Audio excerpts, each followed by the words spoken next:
के पिता, तेरा धन्यवाद करते हुए तेरे पास आते हैं और उस धन्यवाद का जो माध्यम है वो हमारा यीशु मसीह है।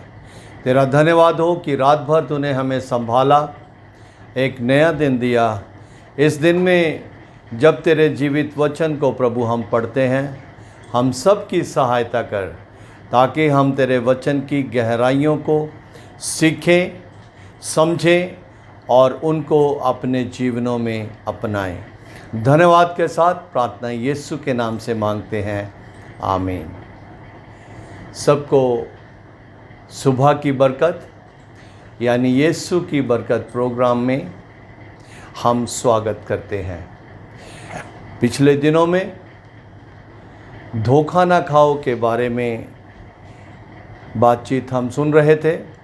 आज हम पुराने नियम में जो एक छोटी सी किताब है जो योना के नाम से जानी जाती है, हम कुछ समय के लिए इस छोटी किताब से सीखेंगे कि क्या प्रभु हमें सिखाना चाहता है। योना की किताब, उसका पहला अध्याय और पहले 3 वचन जो है वो आज हम पढ़ेंगे। इस तरह से लिखा है, यहोवा का वचन अमित्तै के पुत्र योना के पास पहुंचा। उठकर उस बड़े नगर निनवे को जा और उसके विरुद्ध प्रचार कर, क्योंकि उसकी बुराई मेरी दृष्टि में बढ़ गई है। परंतु योना यहोवा के सम्मुख से तर्शीश को भाग जाने के लिए उठा और याफा नगर को जाकर तर्शीश जाने वाला एक जहाज़ पाया और भाड़ा देकर उस पर चढ़ गया कि उनके साथ यहोवा के सम्मुख से तर्शीश को चला जाए। अजीज़ों, इस किताब से हम बहुत कुछ सीखने जा रहे हैं।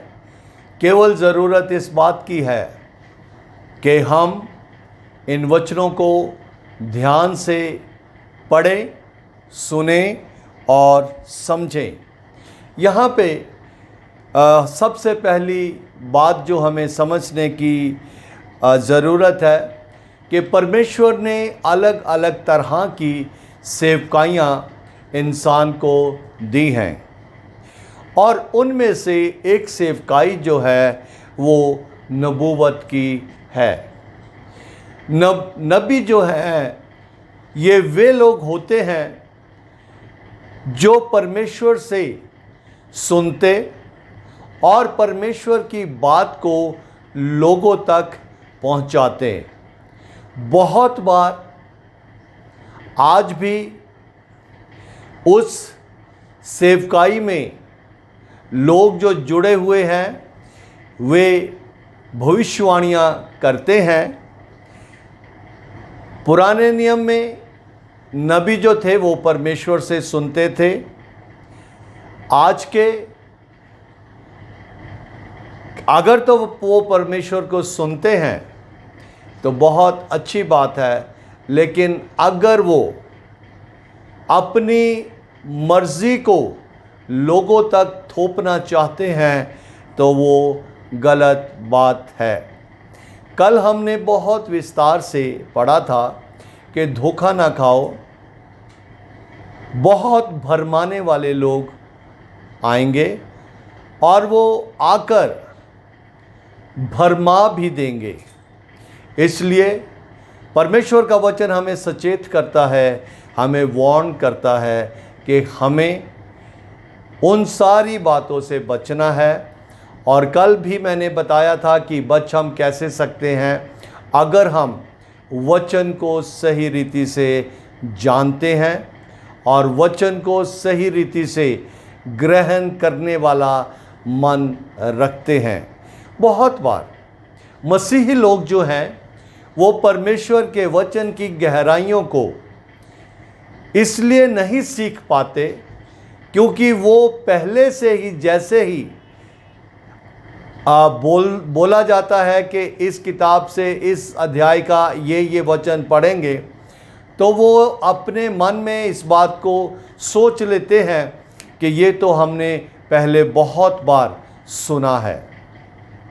सो वो बैठे तो वहीं रहते हैं, लेकिन उनके ख्याल जो हैं वो कहीं और ही चले जाते हैं। खैर, इन सारी चीज़ों के बारे में मेरे सुनने वाले जो है, जो परमेश्वर की बातों को सुनते हैं, वो अपना ध्यान पूरी तरह से वचन में लगाए रखते हैं और दिन प्रतिदिन वो आशीष पा रहे हैं। पिछले 5 महीनों में आप लोगों ने बहुत आशीषें पाई हैं। प्रभु आपको और भी बहुतायत से आशीष देना चाहता है। यहाँ पे उस योना के पिता का नाम भी बताया है कि यहोवा का वचन अमित्tai के पुत्र, योना के पिता का नाम जो था वो अमित्tai के पास पहुंचा। क्या पहुंचा योना को? क्या कहा परमेश्वर ने? परमेश्वर ने उसको कहा कि उठकर उस बड़े नगर नीनवे को जा। अब परमेश्वर का हुक्म मानने के लिए बहुत ही ज़रूरी है कि इंसान को अपना कंफर्ट जोन जो है वो छोड़ना पड़ता है।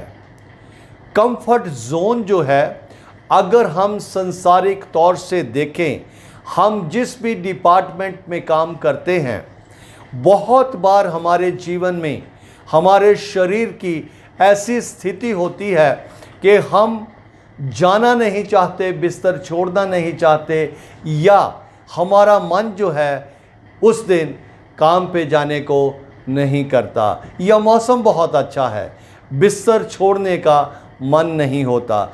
ये सारी चीज़ें इंसान के लिए कंफर्ट जोन कहलाती हैं। लेकिन अगर उन्होंने अपनी नौकरी को बरकरार रखना है, अपनी नौकरी में अच्छे पॉइंट बना के रखने हैं, तो फिर उनको अपने कंफर्ट जोन से निकलना पड़ता है, चाहे मौसम कैसा भी सुहावना क्यों ना हो, या मन कैसा भी बेचैन क्यों ना हो, या मन कैसा भी दुखी क्यों ना हो। उस कंफर्ट जोन से उनको निकलना ही पड़ेगा, अगर वो जो कुछ परमेश्वर ने उनके लिए रखा है उसका आदर करते हैं। अजीज़ों, यहाँ पे परमेश्वर योना को ये बात कह रहा है कि तू उठकर।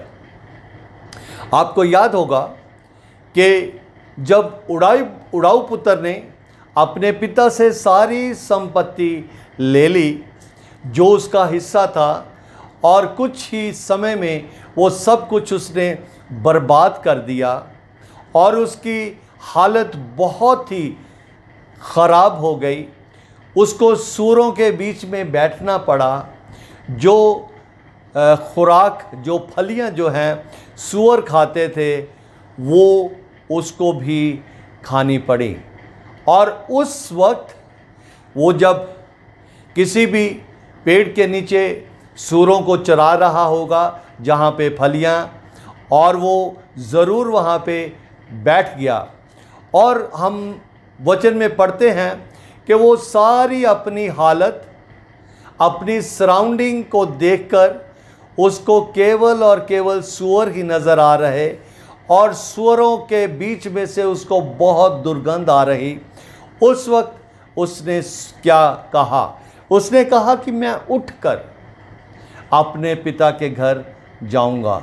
अब ये जो कंफर्ट जोन की बात मैं अभी कर रहा था, ये उस उड़ाऊ पुत्र के लिए कंफर्ट जोन नहीं था, ये उसके लिए ख़तरनाक जोन था, जिसमें से निकलने के लिए उसको उठना बहुत ही ज़्यादा ज़रूरी था। वो अपने मन में इस बात को समझ रहा है कि मुझे अगर इन सूरों के बीच में से निकलना है तो मुझे उठना ज़रूर है। उठने के लिए घुटनों के ऊपर जोर डालना पड़ता है, और वो ही जो घुटने हैं अगर वो परमेश्वर के सामने झुक जाएं तो बहुत तायत से आशीषों का सोत्र बन जाते हैं। परमेश्वर ने कहा, नबियों को परमेश्वर कहता था, नबी परमेश्वर की सुनते थे, यहाँ तक कि जानवरों ने भी वचन में लिखा है कि यहोवा की बात को सुना। आने वाले दिनों में मैं उसका भी जिक्र करूँगा। यहोवा ने योना से कहा कि उठकर उस बड़े नगर को जा। आज बहुत बार हम देखते हैं बहुत से लोगों को जो बुलाहट होती है वो बड़े बड़े नगरों की होती है, बड़े बड़े शहरों की होती है, जहाँ पे हर एक कंफर्ट होता है, और जो बिल्कुल वीरान जगह होती है वहाँ कुछ ही लोग जाते हैं। और यहाँ पे परमेश्वर इस बात को बता रहा है कि परमेश्वर बड़े नगर जो हैं उनमें रहने वाले लोगों का ध्यान करता है। इसलिए उसने अपने नबी को बोला, अपने दास को बोला कि तू उठकर उस नगर में जिसका नाम नेनवे है वहाँ तू जा, और जाकर उस नगर की भलाई के लिए नहीं, उसके विरोध में तू प्रचार कर।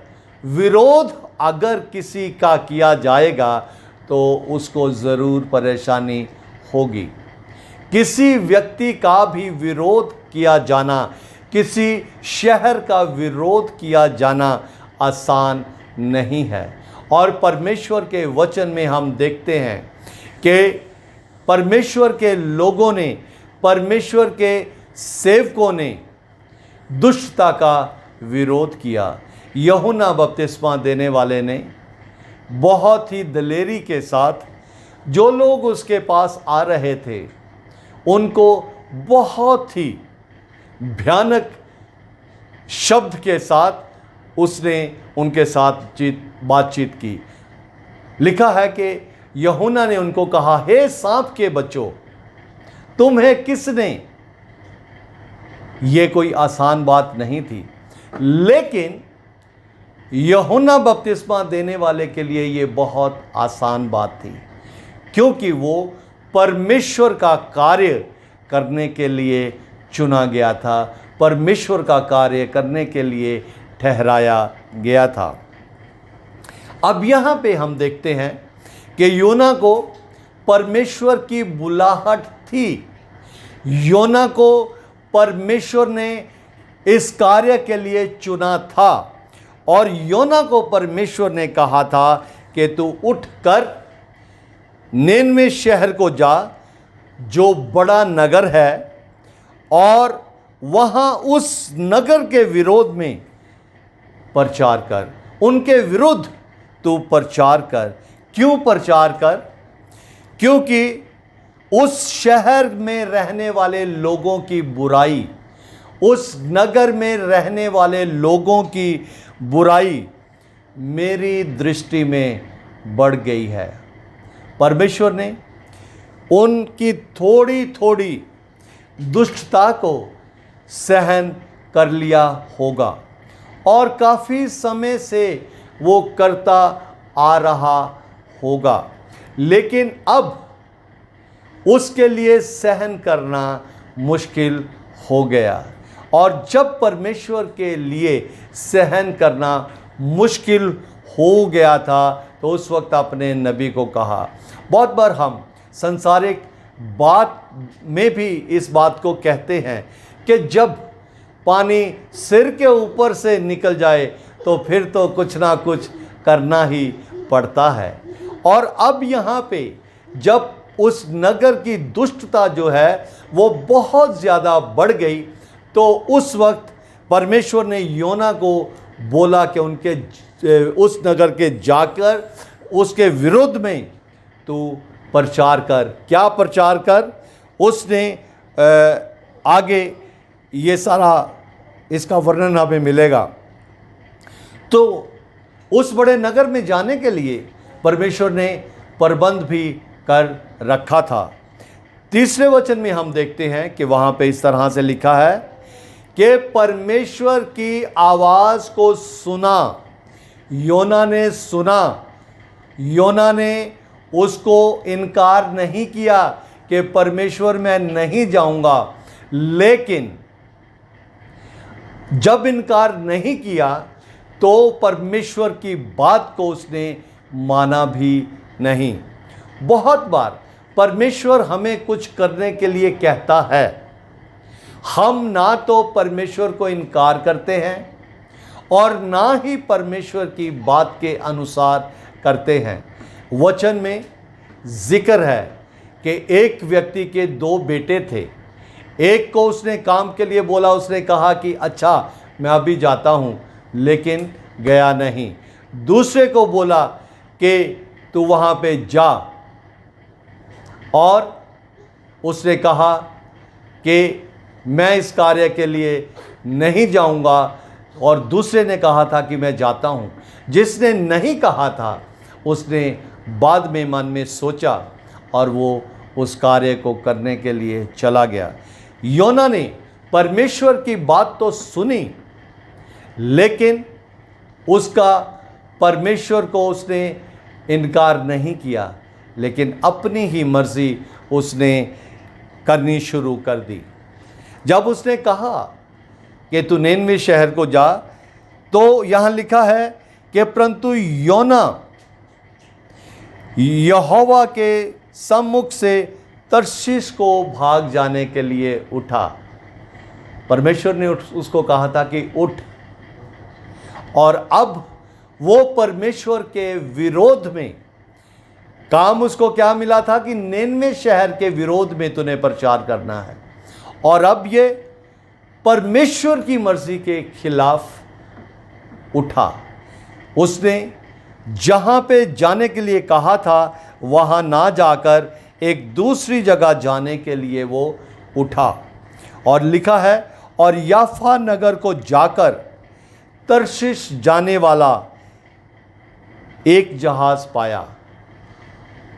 समुद्री जहाज अलग अलग जगह पे अलग अलग स्थान के लिए जाने के लिए तैयार होते हैं, और ये निनवे को ना जाकर तर्शीश को जा रहे जहाज पर ये उसने मिल गया वो, और भाड़ा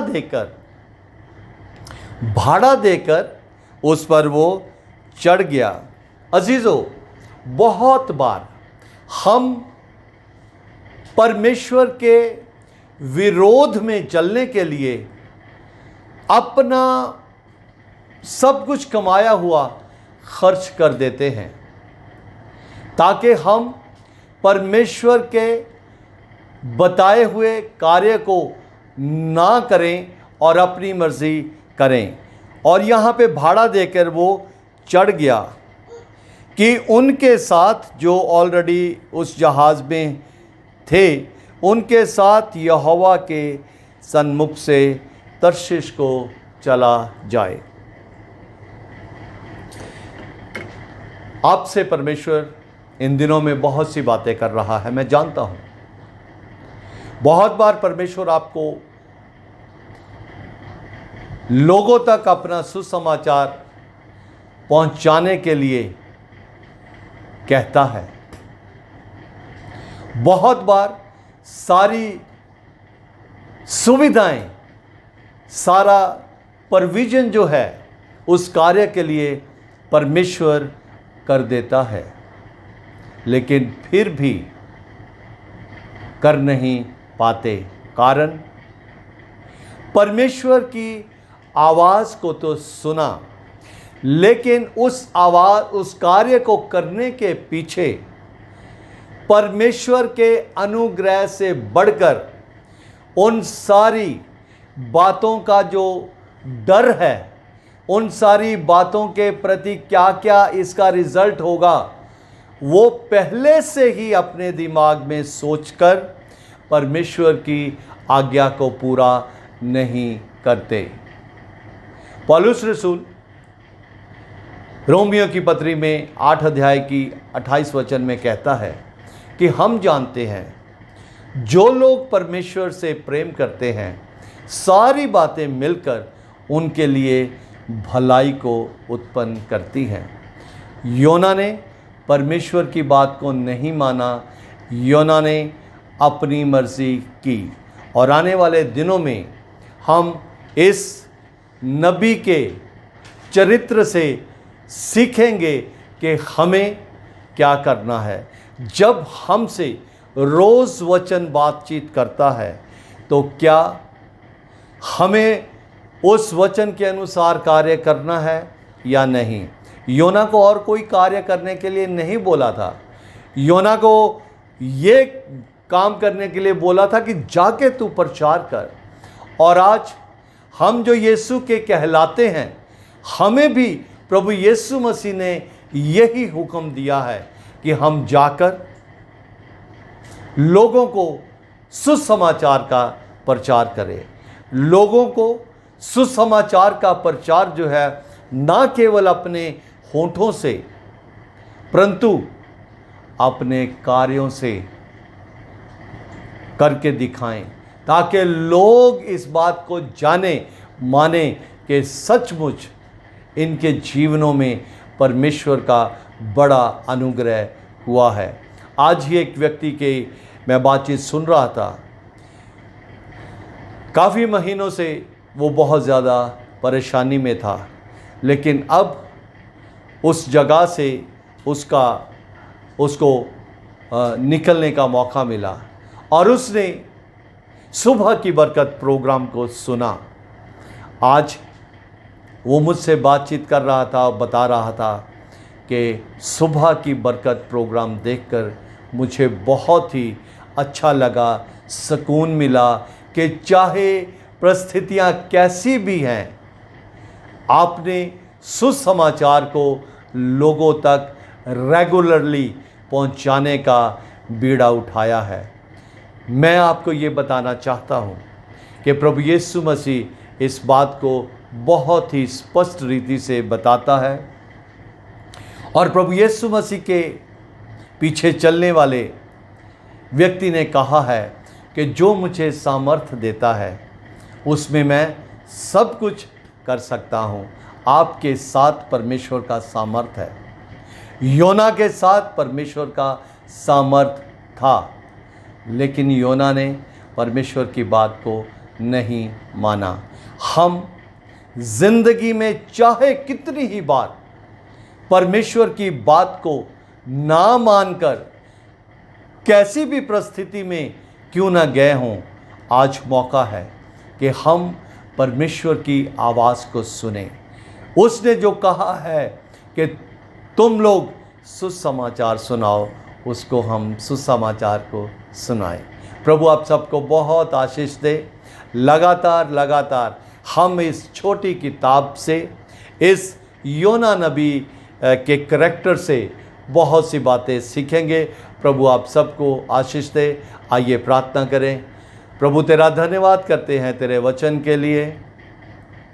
प्रभु यीशु मसीह तेरे वचन को इन 10-15 मिनट में हमने जो भी सुना है, सारा दिन उस पर मनन करने के लिए सहायता कर।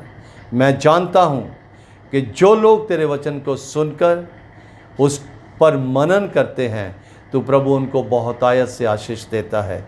यीशु के नाम से मांगते हैं, आमीन। सबको जय मसीह की। प्रभु आपको बहुत आशीष दे।